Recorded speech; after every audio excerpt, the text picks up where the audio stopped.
Muy bien, buenas tardes.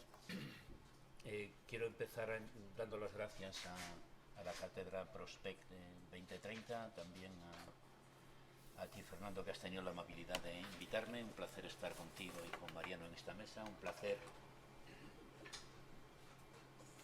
Estaba diciendo que daba las gracias a la Cátedra Prospect, a Fernando, que me ha invitado y que mostraba también mi satisfacción por estar en esta mesa con Fernando y con Mariano, y de compartir también este espacio con todos ustedes. Valencia para mí no es cualquier ciudad. Pasé aquí mis primeros años de vida universitaria hace ya muchos años. De aquella época recuerdo y veo aquí algunas caras que me es muy gratísimo encontrar. Y como tenemos un tiempo muy pasado, voy a ir de inmediato a plantearles lo que se me ha indicado. He organizado las orientaciones que nos habías mandado, Fernando, en 4 apartados. En el primero les voy a decir 7 cosas que desde mi punto de vista van o están yendo razonablemente bien en el sistema educativo. ¿Se oye bien? Porque veo... ¿Sí? ¿Se oye bien? 7 cosas que van razonablemente bien. Voy a ir así, tras. En el segundo caso les voy a decir 6 cosas que no van nada bien. En el tercer punto les voy a señalar algunos riesgos serios que vamos a correr si no se corrige la situación. Y en el último les voy a plantear 5 desafíos, directamente al grano. Creo que se diga lo que se diga, nuestro sistema educativo, pensando, digamos, en los últimos 20 años, por no ir más lejos, va razonablemente bien, y va razonablemente bien porque hay varias cosas que permiten decirlo. Una, al filo de los 90 o desde el 2000, las famosas puntuaciones que está obteniendo el sistema en su conjunto en PISA son bastante positivas e incluso se mantienen en niveles competitivamente altos con otros países de nuestro entorno, a pesar de que desde esa fecha se han incorporado poblaciones nuevas, como concretamente inmigrantes. En segundo lugar, desde esas fechas han ido progresivamente mejorando las tasas e indicadores que habitualmente se tienen en cuenta, referidos al sistema, tales como idoneidad y promoción consiguientemente, descenso de repetición, aunque esta sigue siendo mucho más alta todavía de lo razonable, descenso en el abandono educativo temprano, todavía más alto de lo que sería desear, salvo alguna comunidad autónoma cuya tasa de abandono educativo temprano es incluso superior, o mejor dicho, inferior a la de Finlandia. Son impresionantes el incremento y el sostenimiento de las tasas de matrícula en prácticamente todos los niveles educativos, incluida la universidad. En tercer lugar, los resultados que hemos tenido en igualdad son afortunadamente consignables particularmente según el criterio de sexo, no tanto según el criterio socioeconómico. Y podemos presumir, creo, de tener una escuela, particularmente la escuela pública, que acoge sin ningún género de discriminación ni de corta PISA todo tipo de población que tiene derecho a la educación. En cuarto lugar, creo que tenemos centros bastante mejor y más equipados que hace algún tiempo, y en ese sentido también podemos decir que las cosas van razonablemente bien. También más ocupados, mejor equipados en TIC. Otra cosa es que hablemos de cómo, en qué y para qué se están utilizando. Y por supuesto se han enriquecido distintas figuras profesionales que hasta hace bien poco no estaban en los centros. En muchos contextos la figura del orientador se ha generalizado, además de incremento de profesorado notable, independiente de algunos descensos que en las fechas más recientes ha habido. Incluso se han incorporado figuras novedosas, como, no sé si en esta comunidad hay un profesional que se llama PTSC, Profesional Técnico de Servicios a la Comunidad, pero en otras muchas, por ejemplo en la mía, que me parece que también en Extremadura, también está en Madrid, es un profesional cumpliendo una función, diríamos, de especial trabajo social. Los centros han conseguido una notable y bien merecida autonomía en algunos sentidos, con todas las objeciones que se puedan considerar. Los equipos directivos, sobre todo en los últimos años, están haciendo auténticos esfuerzos por actualizarse, recomponer y redefinir su función y sus trabajos. Son encomiables, creo, los colectivos de tanto equipos directivos de educación primaria como secundaria, algunos de los cuales los conozco, y están repletos de personas absolutamente entregadas a la causa, conscientes, reflexivos y dispuestos a dar lo mejor de sí mismos. Este país creo que, con todos los pros o contras que tiene desde la transición democrática, y progresivamente ha ido asumiendo un modelo de gobierno descentralizado que, a pesar de todos los pesares, para mí hay que poner más en el haber que en el deber. No sé muy bien por qué número voy, digamos que es en este momento por la 6, por el 6. Pese a lo que ha llovido una parte muy importante todavía de la sociedad en encuestas o estudios que hay, valora positivamente el sistema educativo, particularmente la escuela y la educación pública, incluido también el propio profesorado, y creo que este conjunto de opiniones son las que a mí me permiten sostener, con todos los matices que se quieran y podemos discutirlo después, que en una primera mirada panorámica sobre el sistema educativo tenemos razones y motivos suficientes para afirmar que está yendo razonablemente bien, está yendo bastante bien. Segundo punto, ¿qué es lo que a mi modo de ver no va tan bien? Voy a ser crítico, pero no tanto como lo han sido algunos colectivos. No sé si ustedes han tenido la oportunidad de leer un manifiesto que se publicó en el mes de mayo, firmado por 3 o 4 profesores que seguramente lo habían hecho, algunos de ellos de secundaria, y un conjunto de insignes intelectuales, historiadores y personal francamente interesante. Lo que venía a decir es que el sistema educativo español iba para el arrastre, que el sistema educativo español desde la LOSE es un desastre. Alguno de los firmantes, el que encabezaba el manifiesto en cuestión, venía a decir que desde que se implantó la LOSE en el 1990 había habido una figura, concretamente los orientadores, detrás de ellos estaban psicólogos y pedagogos, que prácticamente estaban controlando todos los institutos y ordenando y mandando todo lo que se hacía en ello, y es lo que estaba llevando en definitiva al desastre radical del sistema educativo. No sé si tuvieron ustedes ocasión o no de leerlo, si no casi les invitaría para ver lo que ha representado un análisis crítico del sistema educativo español que en absoluto yo comparto. Yo cuando lo leí, todavía lo sigo sosteniendo y cada vez me reafirmo más, no puedo entender que insignes intelectuales de este país firmasen un manifiesto de ese tipo, a menos que probablemente ni siquiera llegasen a haberlo leído. Sin embargo, yo tampoco soy complaciente, y hay algunos motivos para la crítica. Uno, creo que efectivamente se puede decir que en los últimos años los resultados han mejorado, que el sistema educativo español ha mejorado, que ha habido innovaciones que han permitido avances en la realización justa del derecho a la educación, pero eso se ha hecho de manera muy injusta.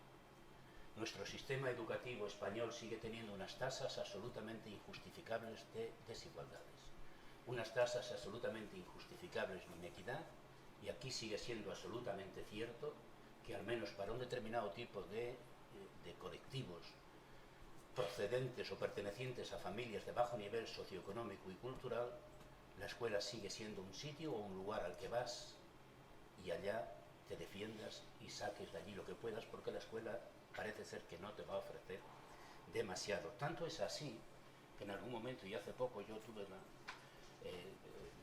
la ocasión de sumar algún tipo de cifras. Podríamos decir que en materia de desigualdades nuestro sistema está prácticamente partido por la mitad, en los términos que les indico. Aproximadamente un 40% de población entre 18 y 20 años, si se suman los datos de quienes no han terminado, quienes no han logrado graduarse y quienes abandonan educativamente pronto el sistema educativo, suman en torno a un 40%. Un 40% también es la tasa de personas que entre los 30 y 35 años tienen graduación en enseñanza superior, una tasa un pelín superior a la media de la OCDE. Es decir, tenemos un sistema educativo que en la parte superior funciona bastante bien comparado con el resto de Europa, incluso con países de la OCDE, y sin embargo en la parte inferior tenemos unas tasas, unos indicadores que muestran una fractura de desigualdad realmente preocupante. Yo creo que eso es muy inquietante y es muy negativo y es algo que tiene que ser seriamente reconsiderado. Tenemos unas tasas de segregación en el sistema educativo, bien es verdad que más en algunas comunidades que en otras, pero son absolutamente injustificables. Lo mismo que una fragmentación del sistema educativo en otros aspectos que señalaré. Alguien apuntó el otro día, estuve escuchando las otras dos sesiones que se realizaron, alguien apuntó el otro día, me parece que fue un profesor que trabaja en las escuelas de San José, jesuitas, que uno de los problemas que tiene nuestro sistema educativo es que no hay evaluación sistemática de políticas educativas. Lo suscribo totalmente. Como consecuencia de que no hay evaluación del sistema educativo, sabemos algunos de los indicadores que tienen y que hablan de cuáles son los resultados, pero no sabemos explicarlos. Podemos tener constancia de que en torno al filo desde el 2011 empezaron a bajar de una manera muy significativa los datos relativos a abandono educativo temprano, pero no podemos explicarlo a menos que recurramos a causas externas al funcionamiento del propio sistema educativo. Si a alguien se le preguntase así en plan serio, o si a la administración, o a quien hace reformas, o quien hace propuestas para que las cosas cambien en este país, ¿eso que ustedes proponen, lo proponen porque realmente han visto que no está funcionando lo que se está haciendo, o lo proponen por alguna otra razón? Por ejemplo, ¿usted podría dar alguna información de qué lengua se está enseñando en este país, o en este otro, en este nivel educativo o en el otro? ¿Qué matemáticas se están enseñando? ¿Qué sociales se están enseñando? ¿Qué educación física se está enseñando? Y creo que ni la administración, ni nadie, porque la investigación que hemos hecho no se ha ocupado de eso, estaría en condiciones de responder con unos mínimos niveles de rigor, de precisión y de representatividad. Puede haber alguna investigación aislada, pero no tenemos investigaciones representativas a ese nivel. Volveré sobre ese particular algo después. En los últimos 20 años, Fernando nos había hablado de los 15, y los tendemos a... Hemos tenido una LOCE en 2002, una LOE en 2006, una LONCE en 2013 y ahora una LONLOE en 2020. Yo creo que eso es francamente inaudito. No sé si es políticamente correcto decirlo o no. Un sistema educativo, si del sistema educativo encargado de la provisión de un aspecto tan importante como es el bien común de la educación, si cada 2 por 3 que cambie alguien aquí o que cambie alguien allá, para seguir funcionando tiene que moverse de ese modo hasta el punto de aprobar, promulgar y querer implantar no sé cuántas reformas, eso no va bien a ningún sitio. Yo creo que eso es uno de los aspectos que probablemente, si a mí me pidieseis que subrayase algo que es especialmente indicativo de que el sistema no va bien, probablemente ese sería uno de los aspectos. No se puede estar continuamente sometiendo a un sistema educativo a una permanente inestabilidad, a menos que ocurra una cosa, que estemos asistiendo a un baile de disfraces, sabiendo positivamente, perdonen si les parece que es duro lo que digo, que las reformas no se hacen para cambiar nada, sino para activar un festival de supuestos cambios que van a dejar prácticamente todo igual. Punto cuarto, gobierno y gestión de los centros. He dicho antes cosas positivas de los centros. Si quiero ser honesto con lo que a mí me parece, que no quiere decir que sea lo cierto, he de decir que en mi opinión, el modelo de gobierno y gestión de nuestros centros, hablando en general, porque estoy hablando en general, no estoy tratando de, advirtiendo que seguramente lo que digo no es del todo representativo. Pero la idea general que yo tengo del funcionamiento de nuestros centros en lo que se refiere a gobierno y gestión no es positiva. Sigue siendo cierto aquella metáfora que se acuñó hace algún tiempo, según la cual las organizaciones educativas son anarquías organizadas. Las nuestras creo que lo son en gran medida. ¿Por qué? porque se siguen sosteniendo mucho sobre el criterio particular de cada cual. Yo me meto en esto, yo asumo esta innovación, yo me implico en este cambio si quiero. Y si no, no pasa absolutamente nada. ¿Por qué? Porque no hay sentido de identificación, no hay sentido de compromiso, no hay sentido de implicación con la institución, y la institución, la pública, no tiene ningún tipo de mecanismo que pueda hacer eso efectivo. Y si lo tuviese, nunca llegaría a aplicarlo. No hay mucha coordinación, pero es coordinación reglada. Mucho menos, aunque la hay, aunque la hay. Una coordinación como expresión cultural de que tenemos que trabajar juntos, y solo trabajando juntos esto sigue adelante. Hay equipos directivos, antes lo decía, que se están partiendo el pecho, pero no hay liderazgo dentro de nuestras instituciones, porque para que el liderazgo pueda funcionar tiene que ser una creación conjunta, construida y corresponsablemente realizada, y eso que, por lo que yo sé, no existe. Tengo alguna anécdota clavada totalmente en la frente, cuando alguna vez me acerqué, cuando estaba en ejercicio todavía, a trabajar con algún centro, el equipo directivo dispuesto a hacer algo y efectivamente diciendo vamos adelante, y salir del directorio y decir sí, pero tengo un pequeño problema. Y ese problema que tengo es que tengo que convencer a los directores del departamento, porque si no, no podemos hacer nada.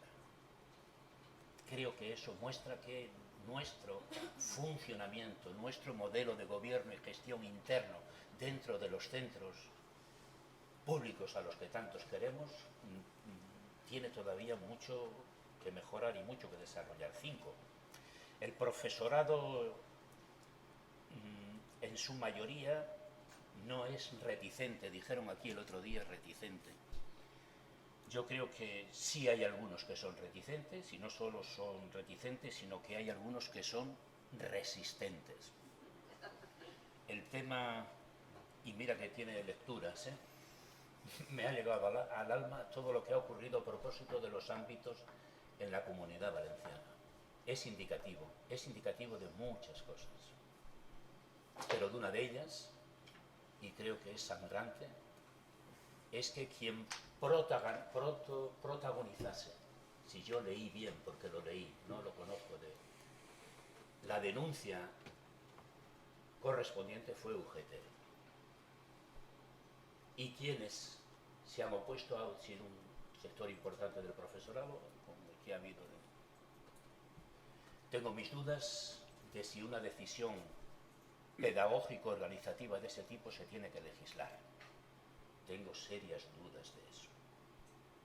Pero que una vez legislado eso pueda ser recurrido judicialmente, me figuro que formalmente es correcto. En términos de análisis pedagógico, educativo, organizativo, a mí personalmente me formula o me plantea muchos interrogantes.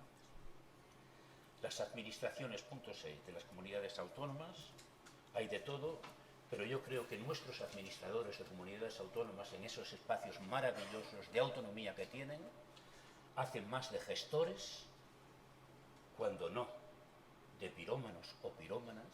Las cosas que están ocurriendo en algunas comunidades autónomas, más de una, a propósito del funcionamiento y el desarrollo de la LOMLOE, es para hacerse cruces, seas o no creyente. Son absolutamente injustificables. Un país puede tener toda la polarización que se quiera permitir.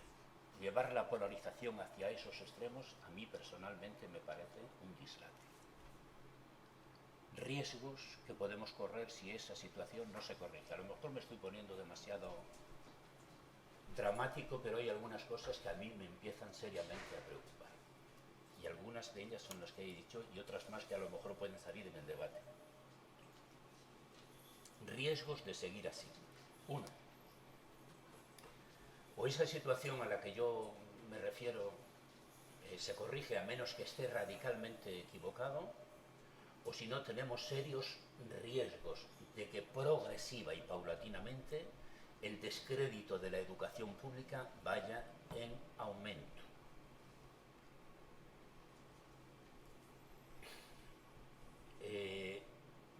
Puede que incluso se siguen haciendo cambios y más cambios, reformas y más reformas, un poco a la deriva.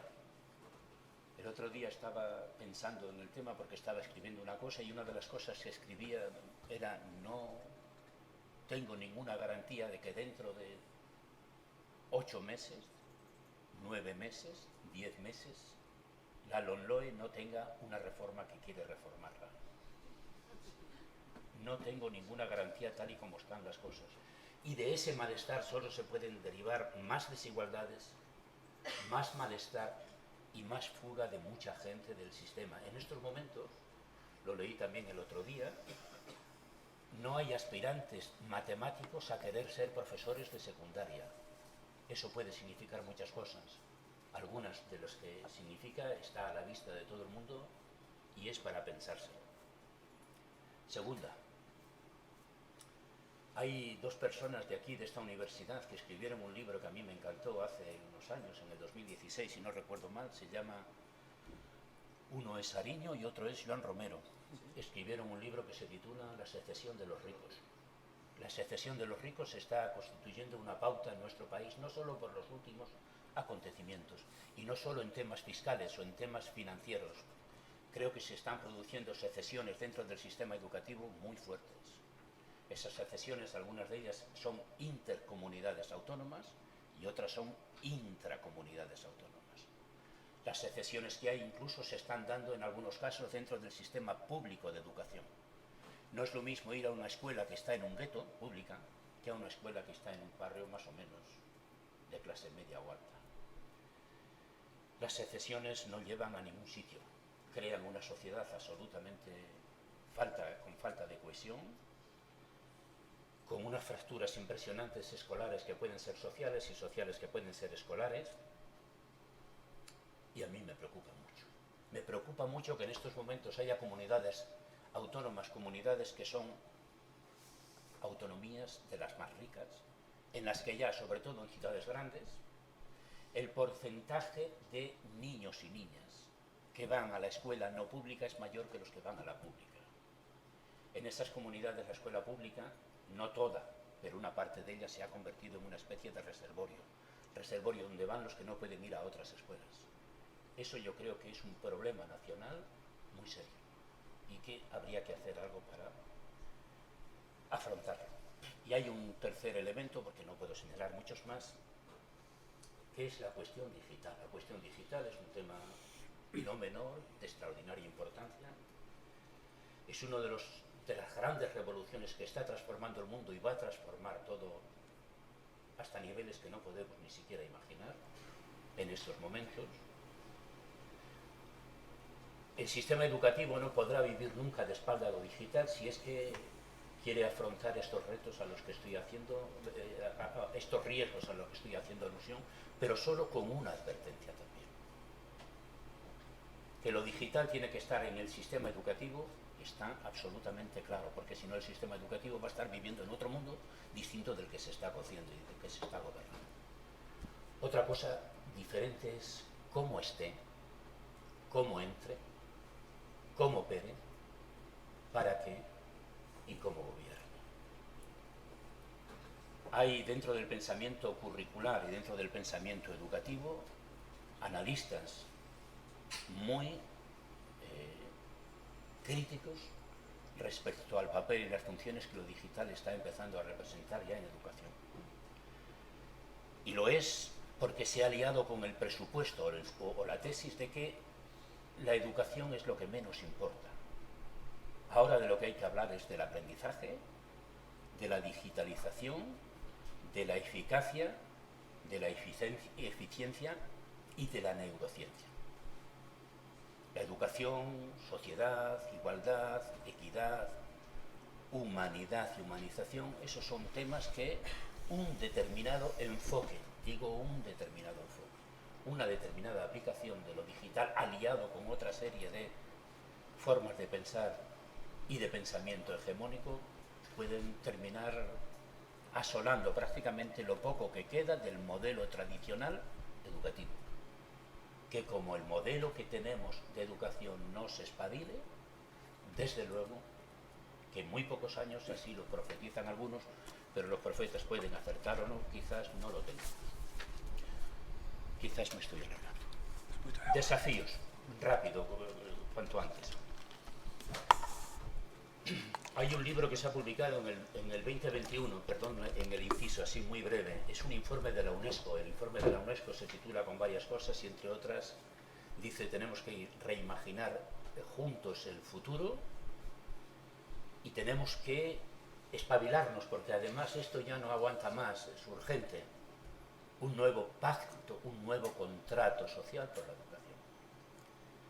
Yo creo que deberíamos, en educación, en pedagogía, no sé quién, porque a otras instancias no hay capacidad de organizarlo, una seria discusión sobre los planteamientos y propuestas que hay, para, entre otras cosas, quizás no estar de acuerdo con todas. Dicho eso, las cosas que yo creo que nos desafían y podríamos ver si se puede hacer algo con ellas serían estas, así muy breves. Tendríamos que empeñarnos en que, dices, ¿quién? No lo sé, todos, y más los que más poder tienen. En que la educación tenga más presencia en la esfera pública. La educación en este país parece como que fuese una especie de fantasma. Tenemos una LOMLOE que muchos dicen que es la definitiva, que es la más progresista, que es la más avanzada. ¿Cuántos debates? ¿Cuántas informaciones? ¿Cuánta pedagogía mediática? ¿Cuánta pedagogía en otros sitios se ha podido hacer sobre lo que es esa ley? Que yo recuerde, estoy ya un poco desfasado porque estoy jubilado, pues no recuerdo nada. Uno de los problemas que tenemos es más presencia de la buena, porque lo que sucede es que de la otra hay bastante más de la que sería deseable. La presencia de la educación en los medios viene de la mano de mucho panfletario. Es curioso lo del manifiesto ese que les decía antes, es que a mí me llegó al alma, un auténtico dislate, pero está. Muchos tertulianos advenedizos, y necesitamos una presencia de la educación, un discurso público, una conciencia pública, sin hooligan, con interlocutores bien informados, con mucha presencia de la sociedad civil, con profesionales, con escuelas y universidades y administración. Un coloquio a fondo durante algún tiempo. Yo creo que de esto no vamos a salir a base de hacer y de hacer fugas hacia adelante, sino a base de detenernos, a pensar, a reconocer que hay mucha gente que tiene que decir muchas cosas y no tiene la oportunidad de decirlas, y que las diga.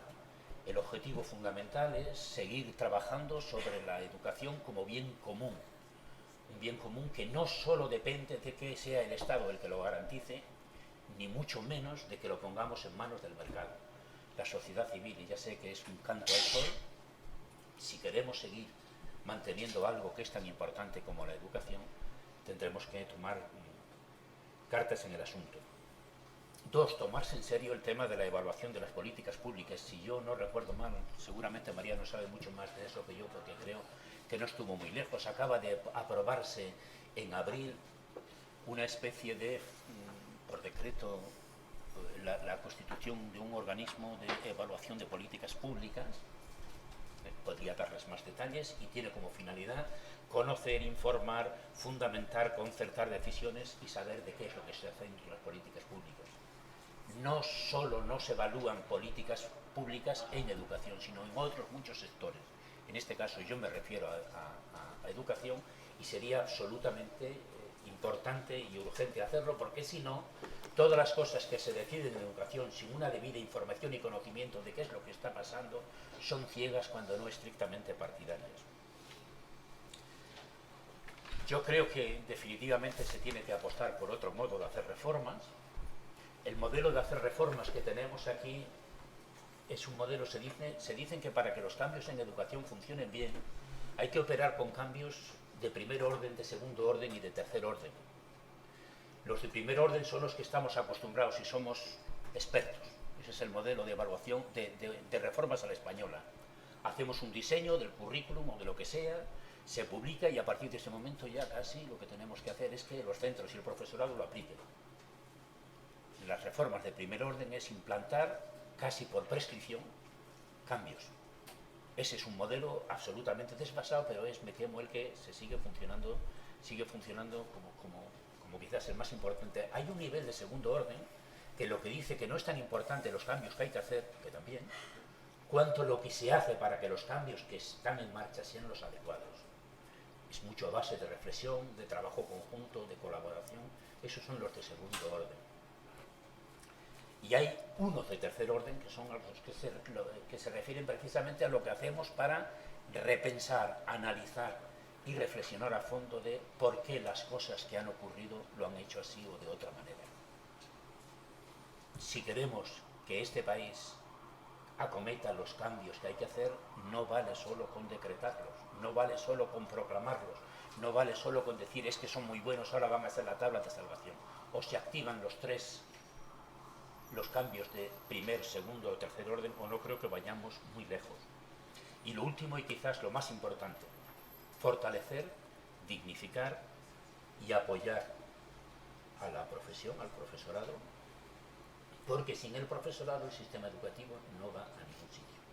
Reforzaría todas esas palabras: dignificar, apoyar, exigir al profesorado y, desde luego, abordar a fondo y con transformaciones lo más profundas que se puedan todas las etapas o todos los hitos de la profesionalización, desde quién accede a la carrera docente, a los estudios de maestro, de profesorado, y cuáles son los requisitos, cómo y qué formación inicial, cómo y de qué manera se conectan las personas que están cualificadas con la posibilidad de acceder a los centros, se llama inducción o entrada, y un tema clave y fundamental que para mí es el más urgente: formación continuada. Todo lo demás es esencial, todo lo demás es fundamental, pero en estos momentos, dijo otro de los ponentes el otro día, que sin formación la LOE no va a ir a ningún sitio. Se me ha escapado lo de la LOMCE. No va a ir a ningún sitio, es absolutamente cierto. Pero tampoco va a ir a ningún sitio la LOMLOE porque nos pongamos a reformar la formación inicial, que hay que hacerlo. Lo que es imperativo y lo que es urgente es la formación continuada y permanente. Dijo el otro día uno de los intervinientes, es imposible dar formación a 55.000 profesores que hay, dijo, no sé si son 55 o 56 en Valencia, y yo le dije, estoy totalmente de acuerdo, pero es una cuestión de concepto, cariñosamente se lo digo. La formación de la que estamos hablando no es la formación que se da a alguien. La formación de la que se está hablando hace mucho tiempo es la formación permanente, continuada, de desarrollo profesional, que va estrictamente ligada y vinculada al día a día. Tan importante es, un dato y ya tengo que acabar, que hay informes de los países que van razonablemente bien, mucho mejor que nosotros, que sus centros y sus profesores dedican a formación continuada, sentido lato, todas las semanas 15 horas. Es decir, una organización del día escolar, del día de trabajo, de la jornada laboral en el centro, consistente en 15 horas dedicadas a tareas de formación, en el sentido lato. Eso sí que es urgente. Perdón, yo creo que me he extendido, pero gracias. Muchas gracias, Juan Manuel. Sí, no han sido 20 minutos, pero Perdón. Escuchábamos con atención. Disculpa. Yo le pediría ahora a Mariano que no trate de recuperar el tiempo. Disfruta de tus 20 minutos y ahí podríamos hacer quizá ya entonces el descanso para a la vuelta pues retomar el coloquio. ¿Pero sigo teniendo 15-20 minutos? Por supuesto. Vale. Yo empezaría... Bueno, quiero empezar por dar las gracias. Estoy encantado de estar aquí hablando de prospectiva, de un modo u otro, que es el objeto de esta cátedra, y bueno, muy agradecido a todos los que la habéis montado y nos habéis contactado y tal. No, ahora es cuando empiezo a hablar. Habéis señalado el desliz que había hecho hablar de la escuela que viene y la educación que viene.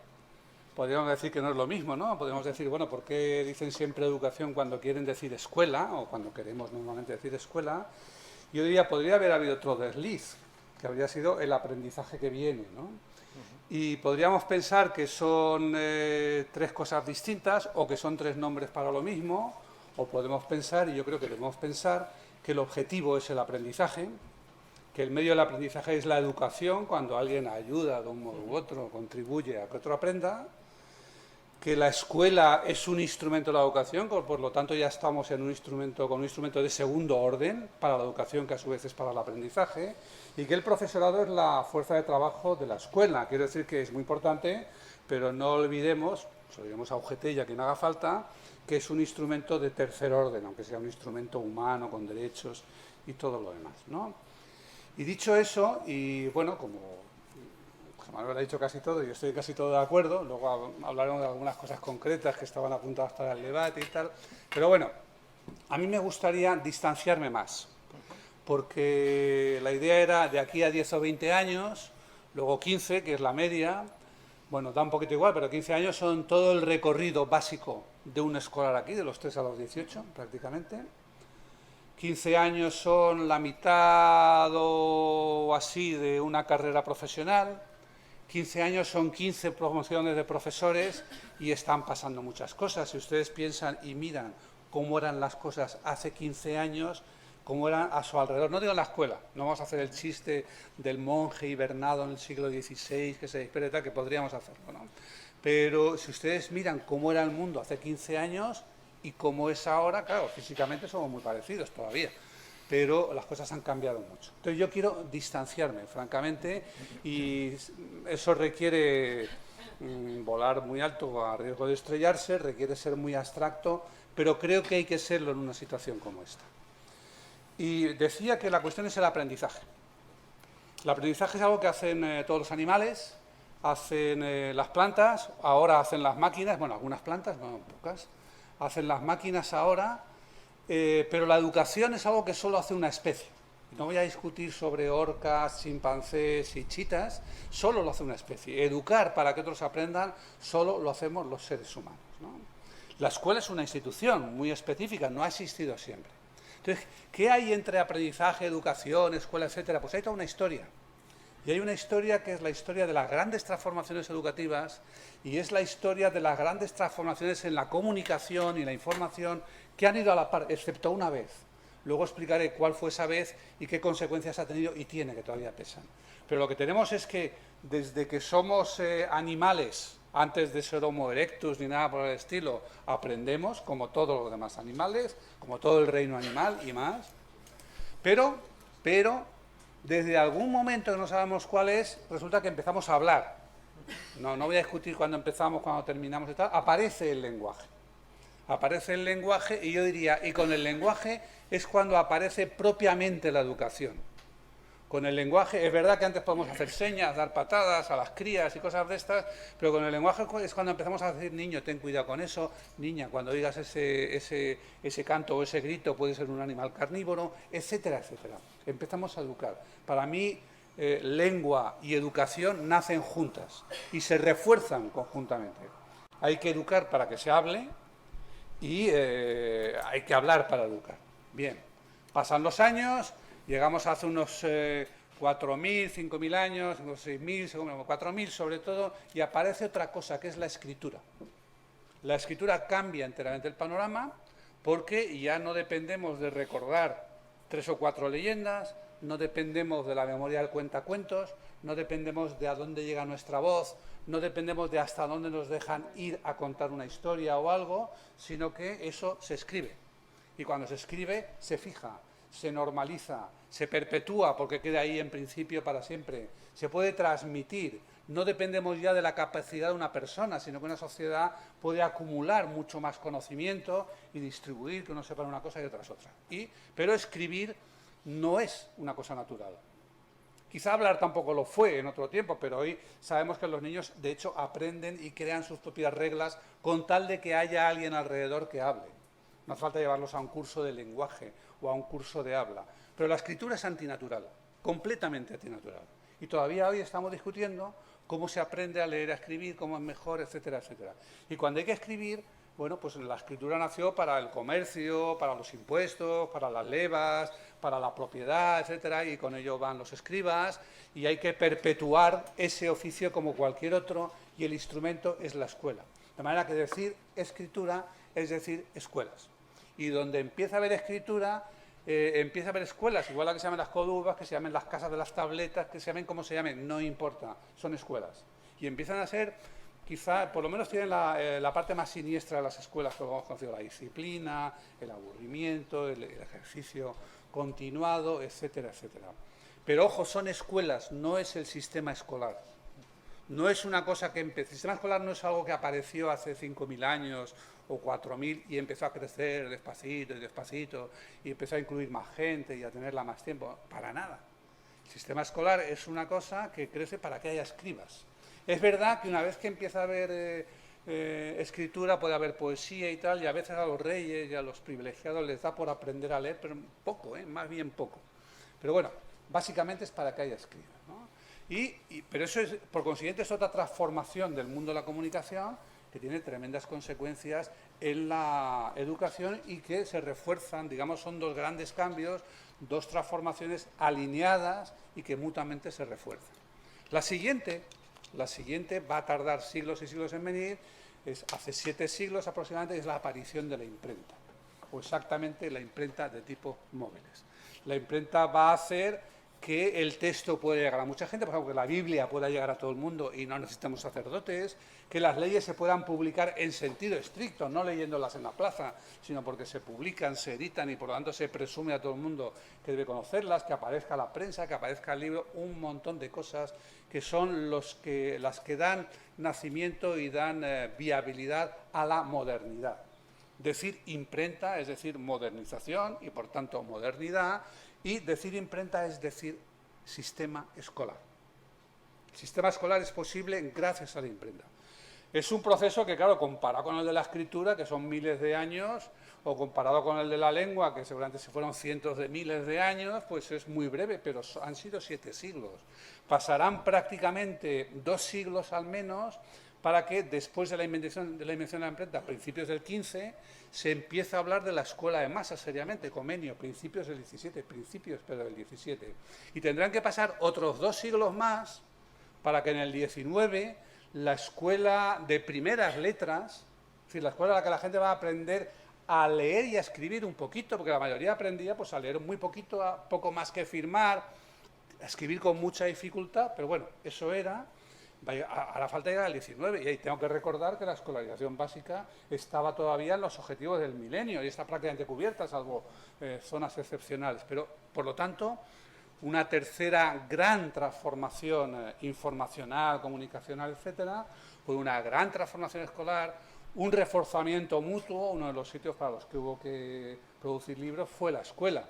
Uno de los primeros éxitos, aparte de la Biblia, editoriales fue el Orbis Pictus de Comenio, el primer libro escolar, primer libro de texto, precursor en muchos aspectos. Comenio es también el autor de esa didáctica magna donde se codifica más o menos, no es que lo invente, ojo, no pensemos es que hay un gran hombre que lo inventa todo, ya están los jesuitas, ya están los escolapios, luego vendrán los lasalianos, los moravos, etcétera, etcétera, pero él lo sintetiza y ahí podemos decir realmente unos que lo lee y ve más o menos la escuela moderna que hoy llamaríamos ya tradicional, ¿no? Pero que para entonces era la escuela moderna. Pero es una tercera transformación alineada. Y ahora tenemos una nueva transformación, que no es la cuarta, luego volveré sobre la cuarta, es la quinta. La quinta es la digital. Y la diferencia entre la digitalización o la transformación digital y la imprenta es la siguiente. La transformación digital, me da igual que lo llamen transformación, revolución, que junten ahí la cuarta revolución industrial, la tercera, el Internet de las cosas, me da igual, pero eso es mucho más rápida, muchísimo más rápida. Piensen ustedes lo que se ha corrido. Internet tiene 30 años en la calle, no más, en la calle despacito, Los móviles tienen 20 años. La inteligencia artificial está haciendo estragos desde hace menos de 10 años. Antes era una cosa que no avanzaba, etcétera, etcétera. Bueno, piensen, esa es la velocidad. Muchísima más amplitud, llega a todas partes. La imprenta no llegó a todas partes. La imprenta transformó algunas esferas de la vida humana, pero otras ni las tocó. Los herreros siguieron como estaban, y los pastores y los campesinos siguieron siglos y siglos más o menos como antes, ¿no? Pero la digitalización llega a todas partes. Un repartidor, cuando llega a la puerta, es un repartidor, pero para llegar a la puerta está movido por todo un sistema de logística que es puro software, ¿no? Entonces, mucho más amplio y una transformación mucho más profunda. Claro, la consecuencia para mí es obvia. La transformación en el ámbito de la comunicación hace posible y tiene que traer consigo una transformación en el ámbito de la educación. Y podría empezar ahora con la ristra de las bondades y las ventajas y lo que eso promete y tal. Bueno, pues eso es una discusión quizá para la segunda parte o para otro momento, pero lo que ha pasado es que cuando la escuela llega no había nada. Lo único que había es una iglesia que se podía quejar, pero la propia iglesia entró ahí masivamente. Quiero decir, los escolapios, los lasalianos son los creadores del sistema moderno. No fueron los estados copiaron aquello, lo asumieron, lo expropiaron en unos sitios, lo crearon desde cero en otros, pero básicamente asumieron un sistema educativo, un modelo educativo que ya estaba creado. No había nadie para resistirse a eso.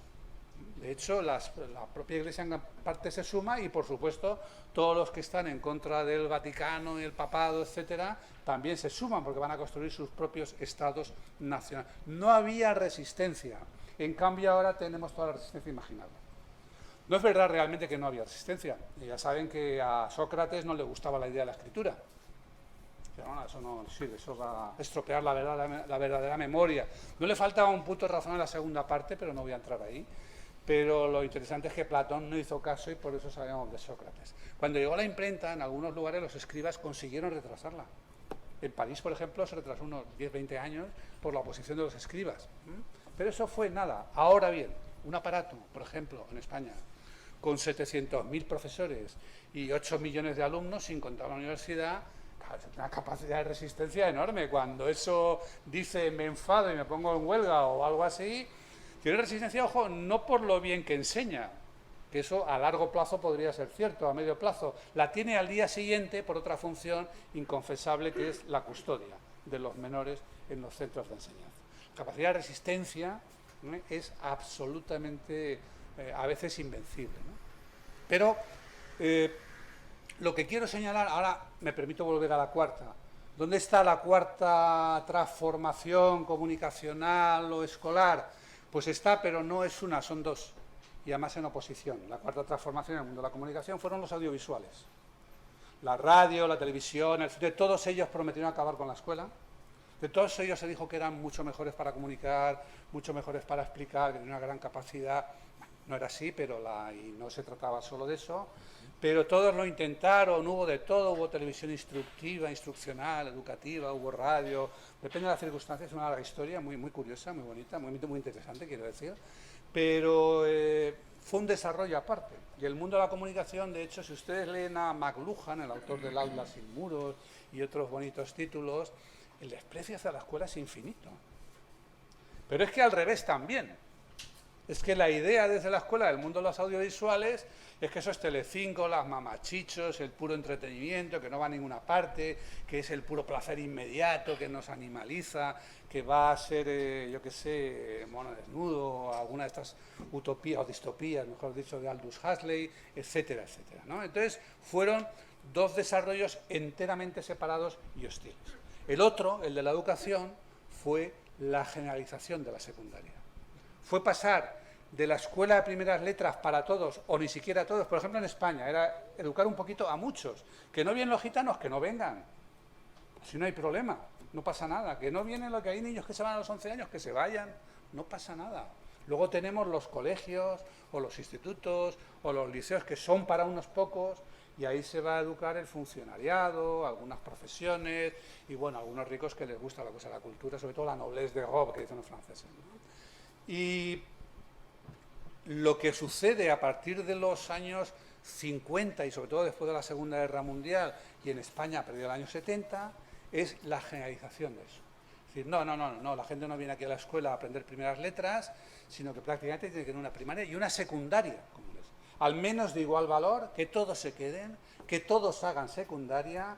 Entonces hay una expansión, un intento de universalización total que se llega a hacer efectiva en todo el mundo, digamos, medio acomodado, de expansión, de prolongación del periodo obligatorio y del periodo real de escolarización y de unificación de eso. Que sean de igual valor, aunque sean formación profesional y no sé qué, o que sean lo mismo, que es lo que hacen las reformas del 70, que es la primera reforma comprensiva y la gorda en España, la Ley General de Educación, y luego su prolongación, 2 años más, que es la LOCSE, ¿no? Pero, ¿y entonces qué pasa? Pues que eso creó otro tipo de problemas. Entonces, yo diría que la mayor parte de lo que venimos tratando cada vez que nos reunimos a hablar de educación son los problemas de la cuarta revolución educativa. Los problemas que creó aquello. Da igual, el abandono escolar, la repetición, el fracaso escolar, el rechazo escolar, la cuestión de si formación profesional o bachillerato, si la pirámide se estrecha por medio, todos son problemas de la cuarta revolución educativa. Y bueno, pues hay que resolverlos, pero yo les diría más bien, son problemas de la cuarta revolución educativa, o sea, problemas de ese tipo de sistema educativo.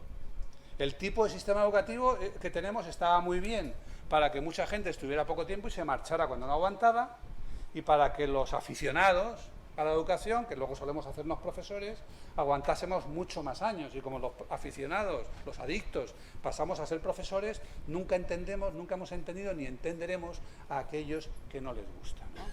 Entonces, para mí, esa es la cuestión. Y diría, eso quiere decir que por lo menos tenemos dos tipos de problemas. Uno, no perdernos la quinta, porque está ahí, no podemos decir, bueno, espérenme 20 años que ya me digitalizaré o cosas por el estilo, y resolver los problemas de la cuarta. Pero yo diría, los problemas de la cuarta no son de la cuarta revolución educativa mal hecha, son de la cuarta revolución educativa y punto. Ese tipo de sistema educativo que creamos para aliterar a la mayoría de la población y educar realmente a unos pocos, no vale para que todo el mundo desarrolle el tipo de aprendizaje, cualificación, desarrollo personal, ciudadano, laboral, todo lo que ustedes quieran que deseamos. No vale, no puede funcionar y no va a funcionar nunca. Y por lo tanto, diría, sin embargo, esa gente, todos esos, cuando ustedes hablan con el fontanero, con el camarero, con el que viene a arreglar la caldera o a poner el tejado, ¿es tonto? No, para nada. Para nada, simplemente le interesan otras cosas, funciona de cosas y se ha dedicado a otras cosas. Cuando ustedes quieren arreglar la cafetera, ¿a qué van? ¿Se compran un libro sobre una cafetera? ¿Un libro de texto sobre las cafeteras? ¿O vamos a YouTube y digo, ¿cómo arreglar la cafetera tal? Y te lo explica enseguida un tipo contándolo de viva voz en un vídeo, etcétera. Es otra manera de aprender y también de enseñar, etcétera, ¿no? Entonces, claro, este es un terreno inexplorado, pero inexplorado como sigue siéndolo en gran medida el de la educación convencional. Yo siempre que hablas de cambiar algo y tal, ahora como tenemos tantos becarios y como tenemos tanta gente haciendo tesis, la pregunta es, ¿tiene usted evidencia a favor de eso? Y yo, aparte de que odio la palabra evidencia, que me hace un anglicismo que confunde por completo, pero digo, bueno, ¿usted tiene alguna evidencia sobre lo anterior? Porque la única evidencia que tenemos sobre lo anterior es que lo crearon los monjes, lo asumieron los estados y lo tenemos ahí y lo conservamos, ¿no? Si realmente hoy queremos que todo el mundo tenga oportunidades, posibilidades, etcétera, bueno, primero hay muchas cosas que no debemos encargar a la escuela. Si usted quiere igualdad social, dedíquese a la igualdad social. No haga más promesas de que la escuela por fin va a ser meritocrática, todos nos formaremos, etcétera, porque en realidad lo que está sucediendo en la sociedad de información es lo contrario. Y no voy a extenderme sobre eso, pero yo diría, mi convicción es que solamente puede suceder lo contrario. Es decir, que la educación y las ventajas o desventajas, oportunidades, no oportunidades, etcétera, asociadas a la educación, se van a diferenciar más y más y más. Las oportunidades de empleo, de promoción, el modo de vida, la salud, los salarios, todo eso se va a diferenciar más y más, lo está haciendo ya en relación con la educación. De manera que si queremos igualar eso, olvídense de las reformas educativas. Las reformas educativas tienen que hacerse por sí mismas y porque entender el mundo en que vivimos es necesario, pero las reformas educativas no van a solucionar la desigualdad social, ni el desempleo, ni la sociedad dual, ni la exclusión, ni nada por el estilo. Para mí, realmente, se suele plantear esa cuestión de, bueno, todo esto de la transformación digital, la innovación y tal, está muy bien, pero tiene que hacerse con equidad. Bueno, primero deberíamos discutir qué es la equidad, que tiene mucho sentido según que el término sea aquí, traducido y tal, pero segundo, mi respuesta a esto es simple. No es que no deba haber innovación sin equidad, es que no puede haber equidad sin innovación. Es decir, el sistema que tenemos en su arquitectura organizativa, institucional, es el que produce la desigualdad. Siempre fue así. se concibió para que no produjera desigualdad. Luego nos inventamos que no nos gustaba y que queríamos más igualdad y que con más cursos, más profesores, más asignaturas, ratios más bajas, que sobre todo significa más profesores, pues lo íbamos a arreglar y nunca lo hemos arreglado. Llevamos decenios y decenios con esto y no lo hemos arreglado porque el diseño es para otra cosa. De manera que hoy la lógica es más bien al revés. Con innovación, y cuando digo innovación quiero decir transformación, no innovación aquí y allá, es como podemos realmente y solamente así perseguir la igualdad. Y eso significa, en términos de hoy, bueno, que tenemos que abordar esa transformación dentro de la escuela. No olvidemos que podemos permitirnos, y estamos permitiéndolos no hacerlo, porque tenemos un público cautivo. Porque tenemos un público cautivo que no se puede ir, que es que la educación es obligatoria, es legalmente obligatoria. Es además, con o sin educación, una necesidad de las familias, porque hay una función de custodia. Y además vivimos un sistema de empleo credencialista. Cuando un empleador tiene 2 personas esperando un empleo, dice, a ver, ¿cuál cojo? ¿Qué hago yo con esto? ¿Cómo sé yo cómo son? ¿Qué hay detrás de esas sonrisas? ¿Cómo sé cuánto van a durar? Si se van a llevar algo, si lo van a romper todo, si van a crear un clima tóxico. Hombre, si vienen de una organización y han aguantado 5 años en una organización como la universidad, esto lo aguantan todo. Como dice una novela inglesa, no recuerdo el autor, se me ha ido, pero se titula Si te gustó la escuela, te va a encantar trabajar. Pues eso es lo que cualquier empleador piensa, y eso produce un enorme credencialismo. Para llegar al mismo empleo hay que tener cada vez más títulos. Y eso es que se ha averiado el ascensor social. ¿Qué demonios se va a averiar el ascensor social? Lo que pasa es que no tenemos empleos nuevos, el ascensor social nunca funcionó, nunca fue una cosa... Un ascensor es una máquina que sirve para bajar y subir. Y porque unos bajan, otros pueden subir, no pueden vivir todos en el piso de arriba. No es viable. No se ha averiado nada, lo que pasa es que se está notando que eso no conduce a ninguna parte. Tenemos una sociedad fuertemente credencialista para la que hay que armarse con títulos que te da una escuela fuertemente escolástica, es decir, apegada a los métodos que pudieron funcionar para enseñar a leer y a escribir y para formar funcionarios, pero no sirven para formar, para capacitar como ciudadanos y fuerza de trabajo cualificada al conjunto de la población. Para mí ese es el gran desafío, no para después de los próximos 15 años, en los cuales seguiríamos arreglando los problemas de la 4ª transformación educativa, sino para allá. Muchas gracias.